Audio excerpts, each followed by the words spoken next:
Hi guys, in today's video I'm going to be doing a scientific experiment to see if New Zealand was better served having Adrian Orr as the RBNZ governor, or would a monkey have done a better job? Unfortunately, I don't have a monkey, so I will approximate the monkey's decision by using Google's flip a coin, which is just like flipping a coin in real life but on the internet.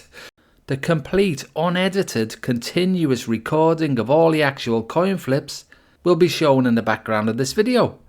Now, the RBNZ rarely changes the OCR more than 0.5%, and that's rare enough. So I have designed this scientific test so that on each turn, which will equate to an OCR decision, the first two coin flips will decide on the change.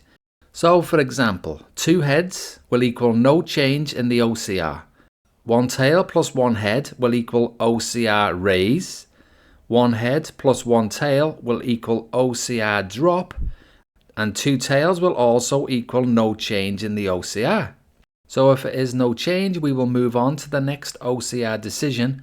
But if we get either a raise or a drop, we will use the next consecutive coin toss to determine the magnitude of that change.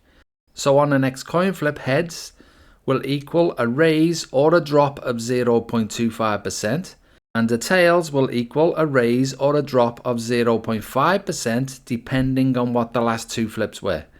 So for example, 1 tail plus 1 head plus 1 head equals THH for tail head head, and that will equal a raise of 0.25%. Okay, so hopefully that's straightforward enough. Now, Adrian Orr became the governor of the RBNZ on the 27th of March 2018, and we can thank Grant Robertson for that, yes. Thank you, Grant. So now let's go through all of the RBNZ's OCR decisions since Adrian Orr took power. On the left-hand side of this table are the OCR decision dates.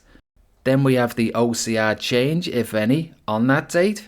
And then we have the resultant OCR, and don't forget that these were all under Adrian Orr's leadership. Next to that, we have the coin flips in order. Now, I completed all of these flips in one continuous action and then populated this table in the exact order that the flips came out. In the next column, we have the change produced by those coin flips, according to the set method that we went through earlier.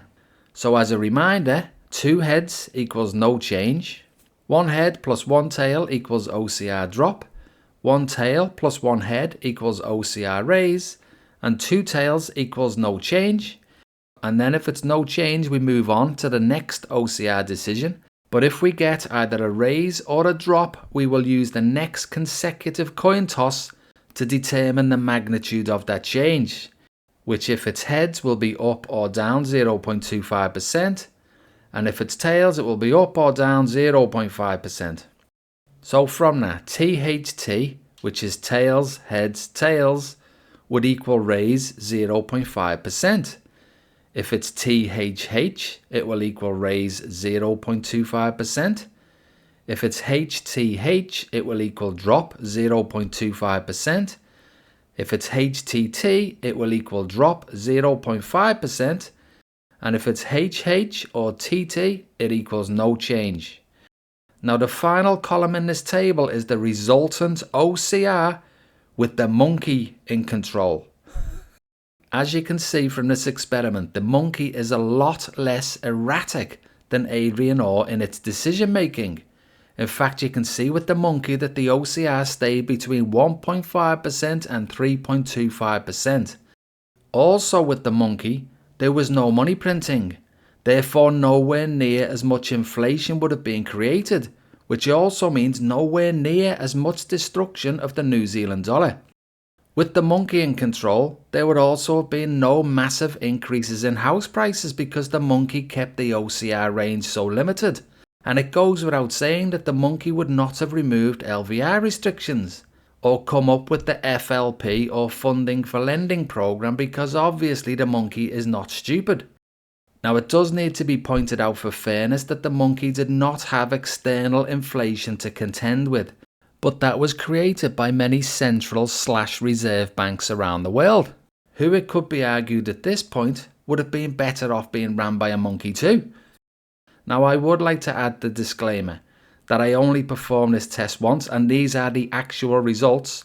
However, I cannot guarantee that the monkey would always do a better job than Adrian Orr. I would also suggest that anyone who doubts this monkey test has a go themselves, and perhaps even for different central banks. I bet there are some Australians watching now who would like to prove once and for all if a monkey would have performed better than Philip Lowe, for example. Now personally, I have always wondered who would have done a better job between Adrian Orr and a monkey, and it's good to finally get some indication. But once again, I would like to add that disclaimer that this test is not 100% fact. More tests would have to be performed to absolutely 100% confirm who would have done a better job. Now I would also like to add that even though this test is generalised over the entire population, I do still firmly believe that under Adrian Orr, or any RBNZ leader for that matter, the rich elites would always do better than anyone else and still be protected, because that appears to be the undeclared purpose of the RBNZ. Now I think the removal of the LVR restrictions during COVID basically confirmed that as fact now for everyone, didn't it?